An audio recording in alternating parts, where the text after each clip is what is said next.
Hi Aries! Kamusta kayo? Hope you're all doing well and welcome back to 1111 Pinoy Tarot.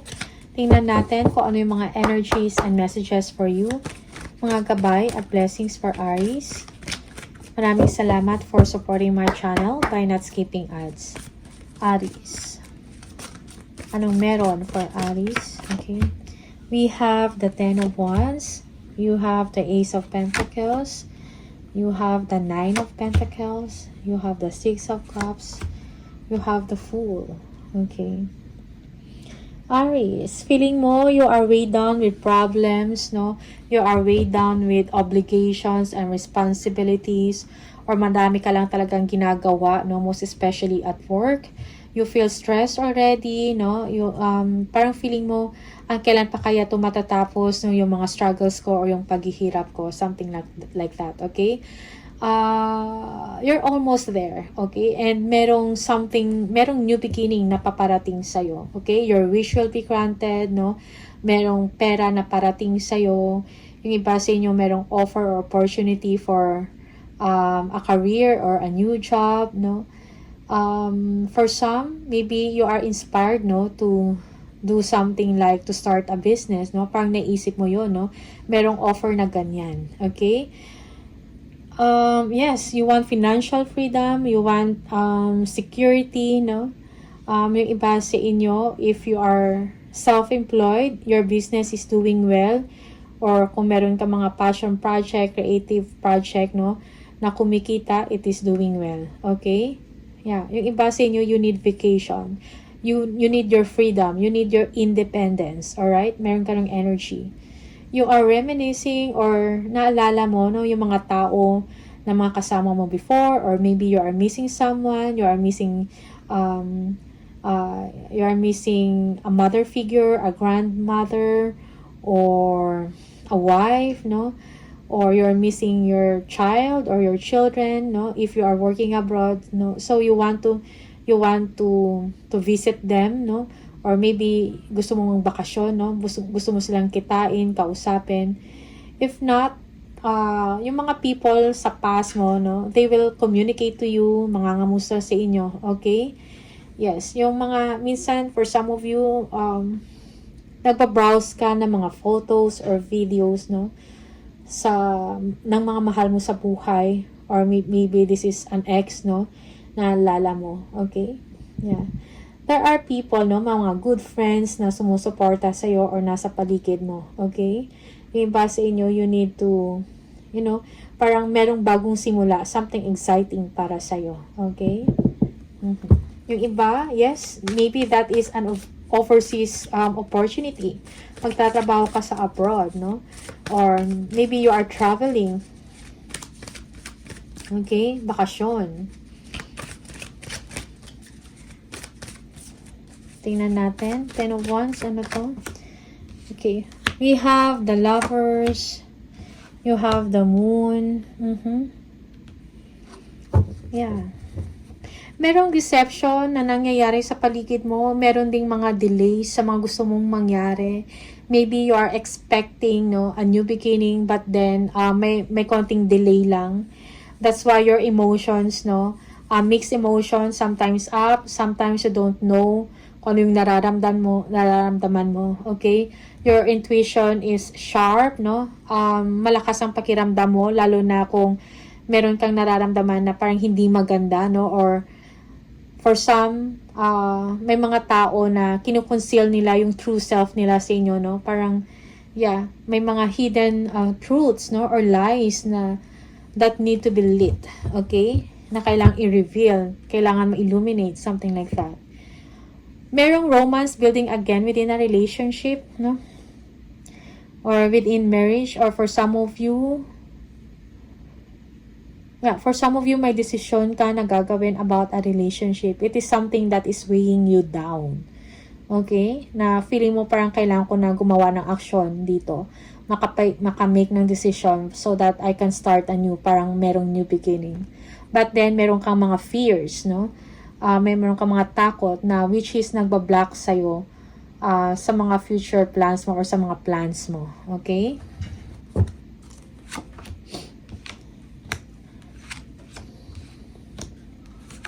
We have the Judgment, the Eight of Swords, and the Five of Wands. Alright. May mga decisions, no? May mga decisions na pending, no? Kailangan ng finality. Maybe you are, dumating ka sa point na na-assess mo na yung situation mo, no? Na-assess mo yung environment, or maybe this is a work, no? And iniisip mo, parang kailangan ko ng change dito. Okay? So, it takes courage for you to make a decision. Siguro clouded lang yung isip mo, or hindi ka lang makagawa ng action. Kasi parang feeling mo, it is not yet the right time, or baka hindi mo kaya. Okay? Something ganon. Meron ganong energy dito. So, merong mga competing goals, mga conflicts, no?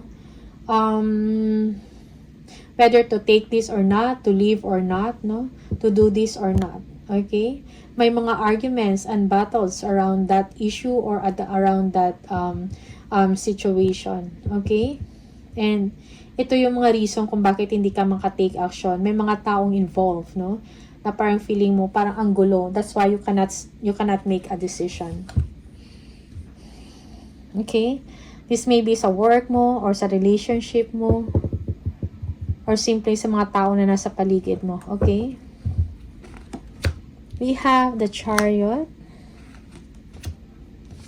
the Eight of Pentacles, the Ace of Cups, the Magician, and the Ace of Swords. Yeah, merong movement, no? Movement of residence, no? Relocation na mangyayari. Merong travel, no? You need to be courageous, or kung gusto mo mag-transfer ng bahay, or mag-transfer or lumipat ng ibang trabaho, kailangan dito ng bravery and willpower to do that. Okay? There will be victory over a situation or a problem. You will be able to assess things, no? Balance things bago ka gumawa ng desisyon. Okay? Yeah. Merong energy dito of going back to school.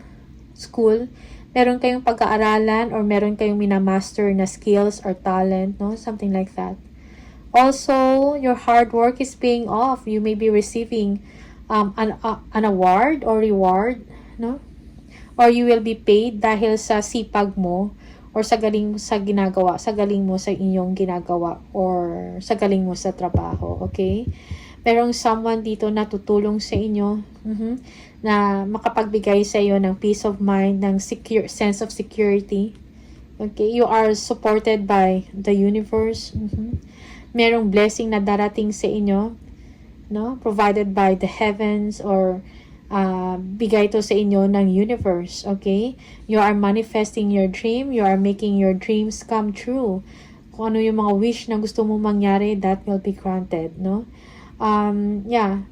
Also, this is you, no? Maybe you are someone that is powerful. You are a decision maker, so you can do whatever you want to do.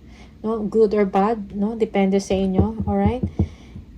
Merong energy dito, no, of frustration, no.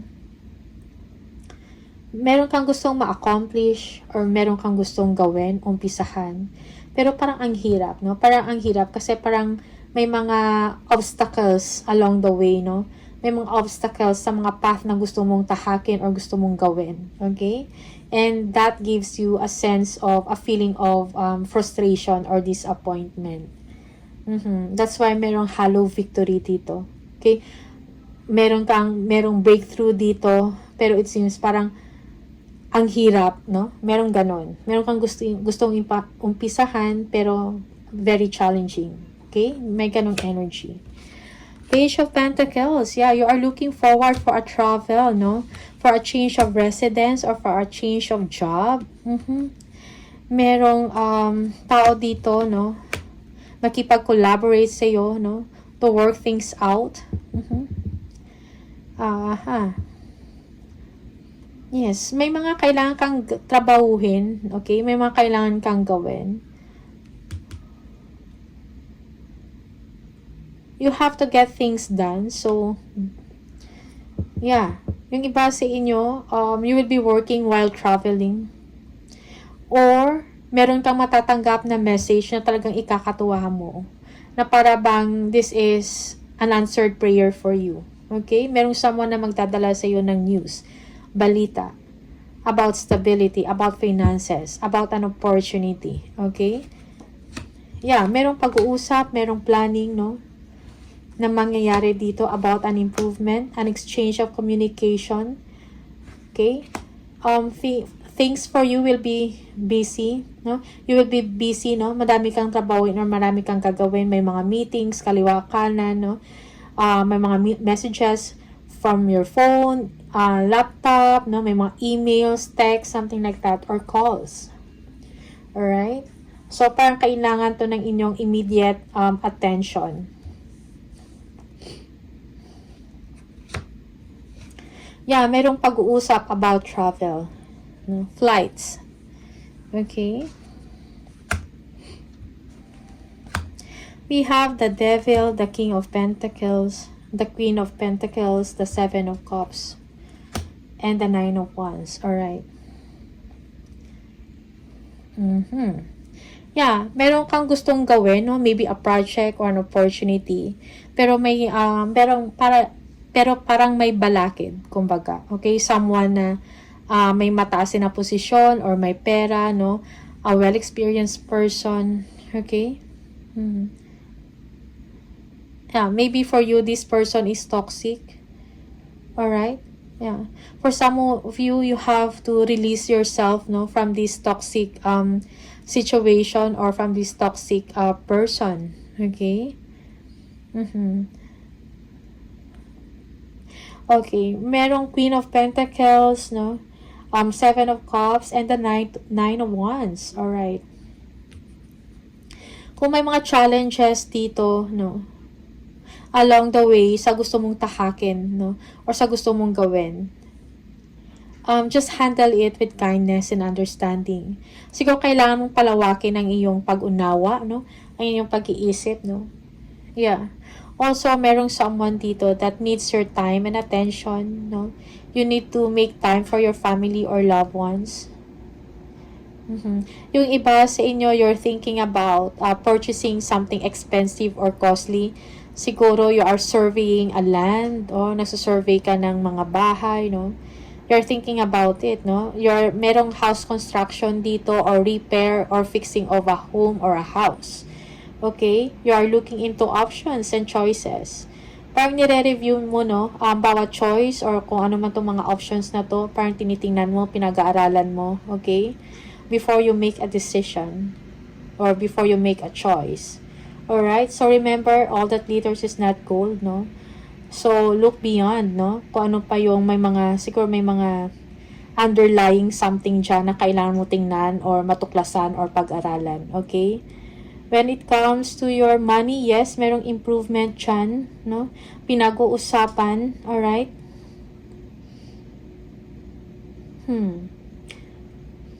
Also, yes, planning about a project. Meron dito. Yung iba sa inyo, you will be talking to a mentor or merong collaboration na mangyayari dito, a teamwork, no? Working for a common goal, okay? May mga messages kang matatanggap, no? And you are thinking, okay, kaya ba to or hindi? But whatever it is, do not give up, be confident, no? Be courageous. Alright? Yeah. Sometimes, parang feeling mo kailangan mo pa ng oras bago ka gumawa ng desisyon. Kailangan mo muna ng clarity. You need to see clearly bago ka gumawa ng action. Okay? Yeah. You need to see the situation clearly bago ka gumawa ng desisyon, no? Maybe this is a project na gusto mong i-implement or gawin. Okay, or a passion project na gusto mong umpisahan or a venture, or simply this is about a construction. Construction of a house, or merong repair, no, or fixing, something like that. Okay? Yeah, yung iba sa inyo meron kayong gustong bilhin, pinag-iisipan mo pa, no, and you are taking time to decide. That's for some of you. Alright, yung iba, yes, you are overly focused on material things. This is something toxic for you. Okay? Mhm.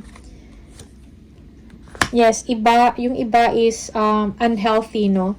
And you are in a unhealthy relationship. A toxic relationship na parang feeling mo parang hindi ka makaalis dito. Okay?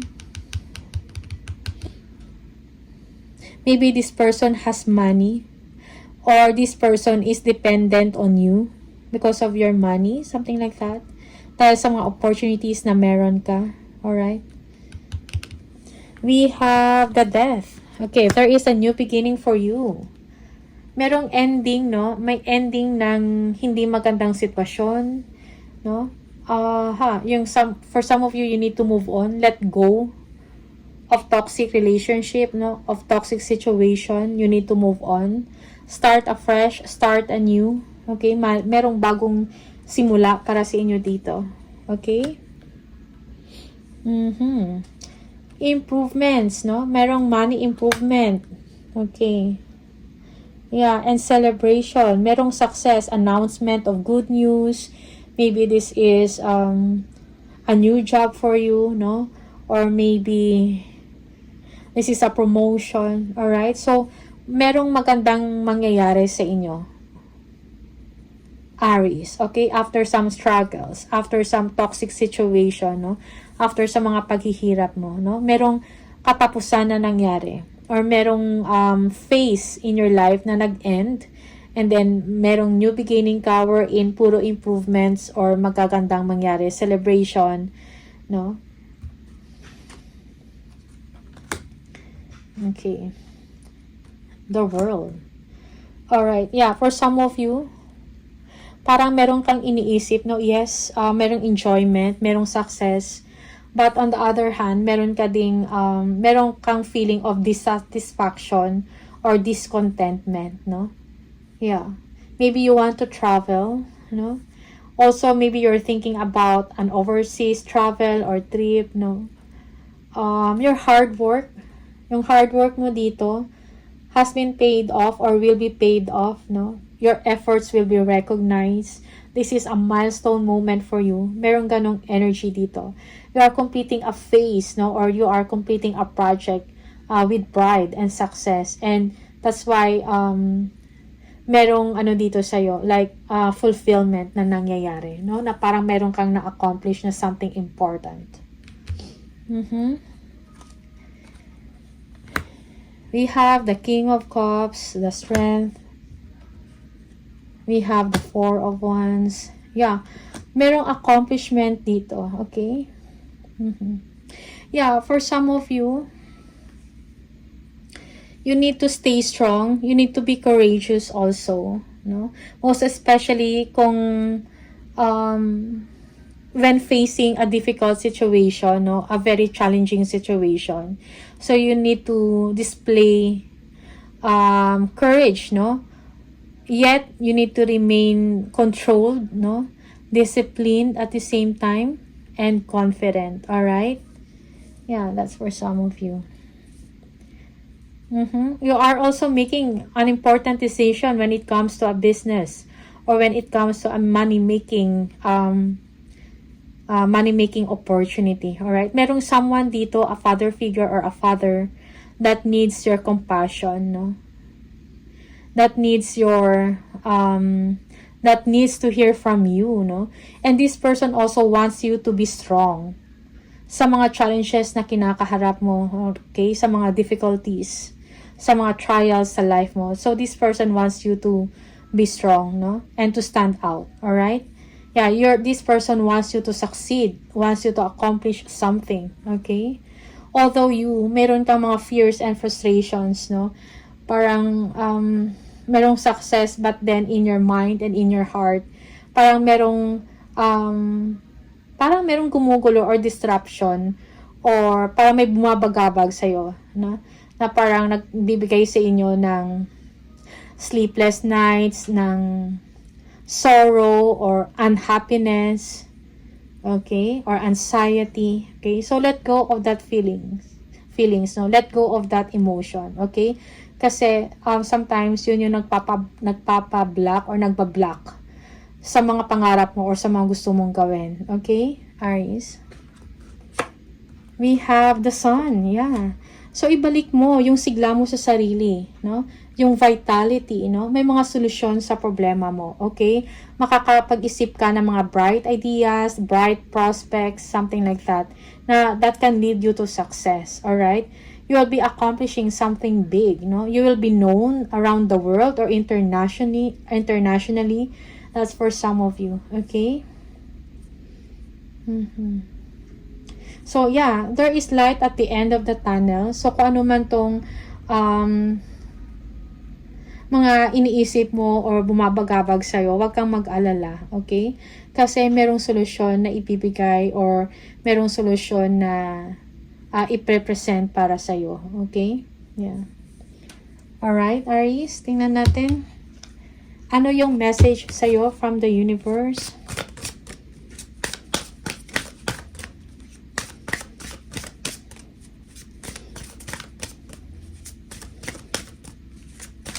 Yeah, merong also a father figure that needs your compassion. Okay. Or malasakit, something like that. Excuse me. Yeah. Merong energy din dito, no, na parang nalagpasan mo, no? Yung nalagpasan mo yung unos, yung trial, or yung challenge, or mga challenges na pinagdaanan mo. Okay? Yeah. Dahil sa inyong tapang. We have, find ways to fill your cup. Be self-full. Follow your heart and always trust your intuition. Go deep within. Find your triggers and address them one by one. Self-healing is the best healing. Only then can you offer the best version of yourself. Okay? So, parang sinasabi dito, kailangan mo mag-heal, no? Kailangan mo maging courageous and magtiwala ka sa intuition or sinasabi ng puso at isip mo, no? Go deep within, no? Para mahanap mo yung sagot at ma-address mo yung mga problema, no? Or mga suliranin, no? One by one, okay? Self-healing is the best, no? Parang kailangan mo din, merong energy dito na parang kailangan mo ding mag-heal, no? So that you will be able to offer and to present the best version of yourself. Okay? Yeah. Para capable ka din na tumulong sa iba. Tulungan mo muna yung sarili mo. Okay? Merong ganong energy dito. Alright? So, Aries, these are the messages for you. Maraming salamat. All the best and see you in the next video. Bye!